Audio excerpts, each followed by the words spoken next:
किसी को शक पड़ जाता है हज़रत अमीर माविया पर, ओ खुदा के बंदे, हज़रत अमीर माविया रदी अल्लाह ताला अन्हु तो वो शख्सियत है। नबी पाक सल्लल्लाहु अलैहि वसल्लम ने इमाम हसन को अपने साथ मिंबर पे बिठा के फरमाया, ये मेरा पुत्र चौधरी है, ये सरदार है, ये सैयद है। हुजूर किस तरह? फरमाया जब मुसलमानों की दो जमातें लड़ेंगी तो ये सुलह कराएगा। तो वो हज़रत अमीर माविया की जमात जिसके साथ हज़रत इमाम हसन सुलह करे, तुझे क्यों नहीं कबूल? बिला वजह उलझते हो। बिला कहते जी वो यजीद के अब्बा जी थे। तो नूह अलैहिस्सलाम का बेटा भी तो काफिर था ना, तो काफिर का बाप होने का माना ये है कि आप इल्ज़ाम लगा देंगे?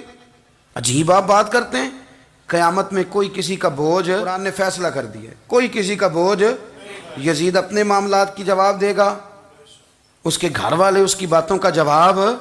और जो ये कहते हैं ना कि उनके वालिद माअज़ल्लाह ठीक नहीं थे, वो ये भी लिखते हैं कि यजीद का पुत्र बड़ा ठीक था। यजीद के बेटा है जिसका नाम मुआविया बिन यजीद है।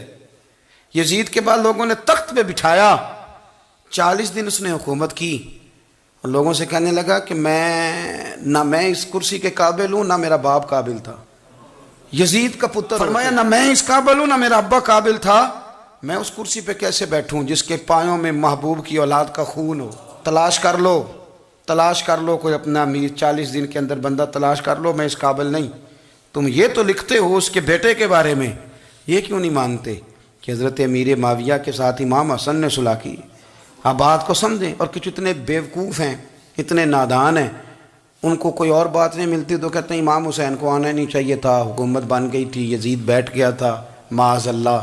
पता है हज़रत अब्दुल्ला बिन ज़ुबैर क्या फरमाते थे? फरमाते थे हम तो यजीद के ख़िलाफ़ उस वक़्त निकले कि हमें यकीन हो, ये उस बंदे की बात बता रहा हूँ जिसे गुट्टी मेरे नबी पाक ने लवाबे दहन से अता फरमाई। लवाबे दहन से गुट्टी दी रसूल करीम।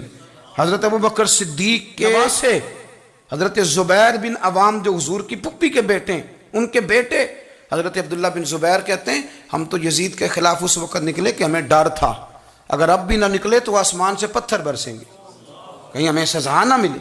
तो ना बड़ा मुजरिम, और तुम कहते हो इमाम हुसैन को निकलना नहीं चाहिए। तो खराबी होती है मेरे अजीज़, खराबी होती। आपको पता है मैं इन मसाइल पर कम बात करता हूँ, लेकिन ज़रूरी बड़ा समझता हूँ।